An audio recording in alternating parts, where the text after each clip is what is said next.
Hey, it's Kelly Wilson. This is Real Talk. I'm on Quora, which is just a social media. It's kind of like Reddit-ish. Not as funny. But anyways, and I do have a profile on there, and I'm a voice actor. And for a while I was answering questions on there, but I just haven't had the time. But someone asked me this question, so I did need a topic for this week's podcast, so here we go. Here's the question from Quora. Don't remember your name. Sorry, dude. It's a good question.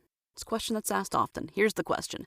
I have a unique and pleasant-sounding voice and have experience reading news on the radio. How can I break into voice acting? So when I first read that question, my brain exploded because it went into 73 different directions, all at once, because that's how my brain works. And I guess the short of it is, there are a gajillion bajillion ways.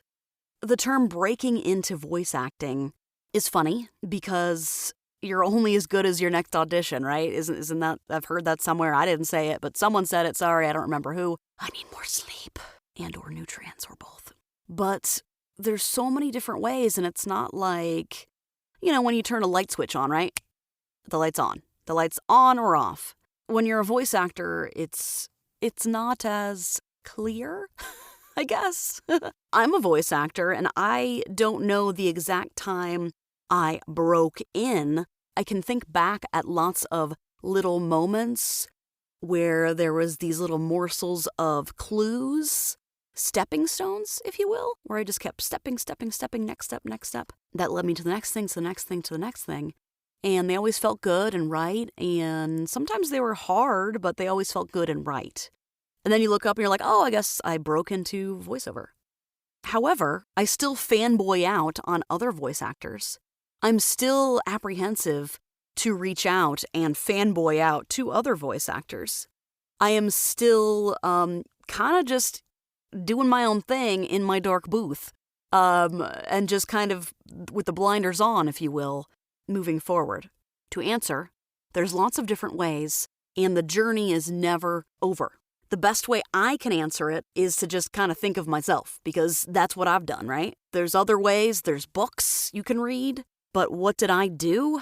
So first I experienced it. I went to the University of Florida, attended their telecom program, management and operations, and I worked in Weimer Hall. Any Gators? Go Gators!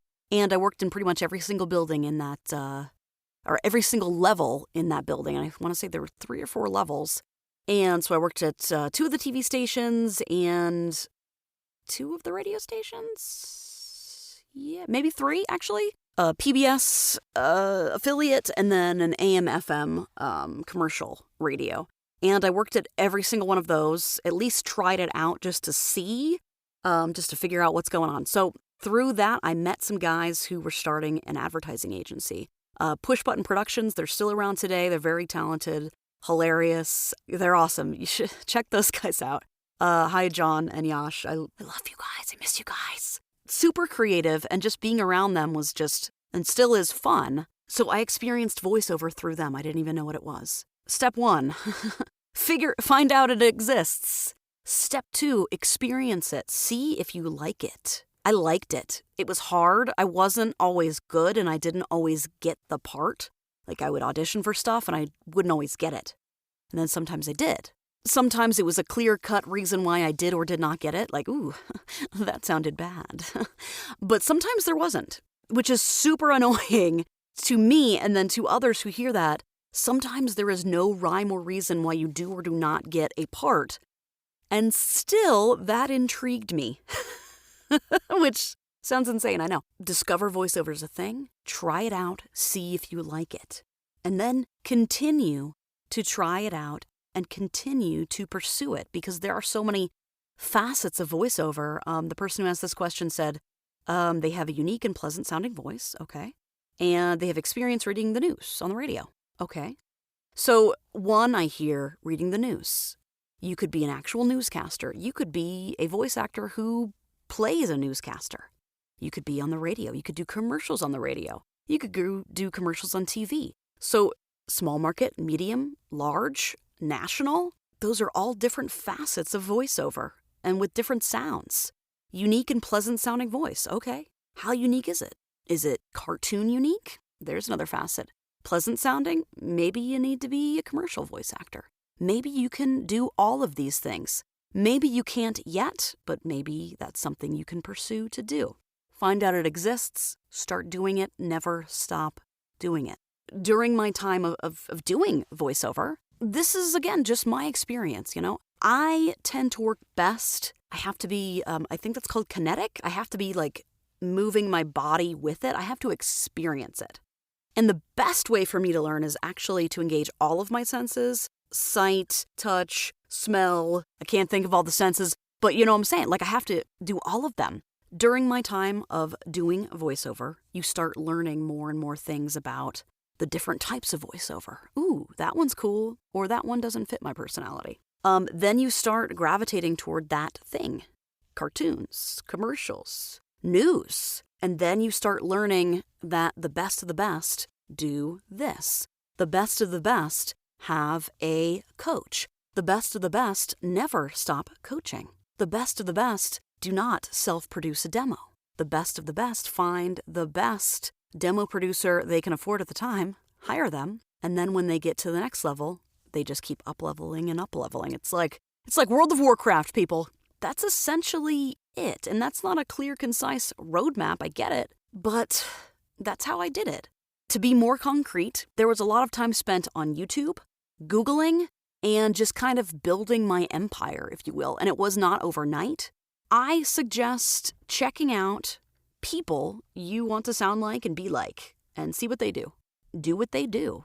And that doesn't mean if it doesn't work for you, you have to be super rigid and then, hate yourself, hate the process. Pick and choose the pieces that work best for you and wherever you live, your market, your current situation, and what works best for your personality and your personality type. Sure, voiceover is totally fun. I'm sitting in a padded room alone. I just got done editing a bunch of auditions while drinking coffee. Again, alone. My husband's watching the kids. Thank you, husband. You are amazing. It is too quiet outside. I wonder. Whatever. We can always repaint the house. I don't smell any fire, so we should be good. Anyways, I digress. I don't even remember what I was talking about. But voiceover rocks. But voiceover is a business. And I like that part too. Figure out if you like it. Oh yeah, concrete stuff. YouTube, Google. I figured out the basic building blocks of a great voice actor. I really like Bill DeWeese. I like how he rolls. He's got a great YouTube channel. And again, you can pick and choose what works for you. He's a good teacher. He lays a foundation for, hey, you want to be a voice actor? Start with this. And then up-level and up-level and up-level. So I suggest checking out Bill DeWeese. Check out his YouTube channel. Gabby Nistico is a boss. She knows what's up. I want to be her one day. I want to be 1/10 of her business acumen, her character development, her knowledge. And I understand that that's going to take time, practice, working with her more, and just messing up and continuing. And I want to go back to the original question. I have a unique and pleasant sounding voice and have experience reading news on the radio. How can I break into voice acting? So great experiences. When I do a commercial, project or an e-learning project or a cartoon, unless I am playing a newscaster, they do not want me to sound like a newscaster. You know what I'm saying? Big booming, over the top, occasionally fear-mongering. Not always, but that's not the sound that is usually asked for. So being nimble, flexible, and being able to act. That is the most important thing in voiceover. That's how you break into voice acting. And unique and pleasant sounding voice, okay. Gilbert Gottfried, that guy, I like his voice. I wouldn't say it's pleasant sounding, but he's a voice actor. So unique, I would say for sure unique. And what I love about voiceover is every single voice is like a snowflake. They're all different. They're all unique. And there's no, you can do impressions and sound like someone, but everyone's voice just sounds their own. So that's cool. You have these experiences, but it doesn't really matter. Being able to be nimble, use your voice, and tweak your voice to the certain situation, that's what you need to do. For example, I did a directed session, I don't know, probably over a year ago. It was last minute, it was late, I was exhausted. And I was, real Kelly, was not happy. She was angry. And it wasn't to, just in general. My kids were driving me cray-cray, and it was just I was tired. I was done. Like there was no gas left in the tank. However, I stepped into that booth and I acted like a thankful, happy voice actor. Because really I was. It was just, I wasn't in the mood, but I faked it, right? So during the session, I was doing my job. The director said to me, "Okay, I love it. Great. Let's try it. When we crank it up to 1,000%, I want you to sound the happiest you have ever sounded in your entire life." Me personally, in my real life, was anything but happy. However, I was like, oh, okay, cool. Thanks. He was a great director. I was like, oh, sweet.